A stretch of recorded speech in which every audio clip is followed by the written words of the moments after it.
એ જાણે છે, ઈશ્વરથી છુપાવીને કંઈ જ ન થાય, આ વાત બધા જાણે છે.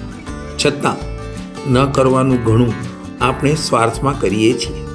આ ટૂંકી વાત એ જાણે છે માણવા અમારી યુટ્યુબ ચેનલ અથવા ફેસબુક ઉપર જશો, લિંક આપેલી છે. અમારી યુટ્યુબ ચેનલ અથવા ફેસબુક પેજ પર જશો, લિંક આપેલી છે.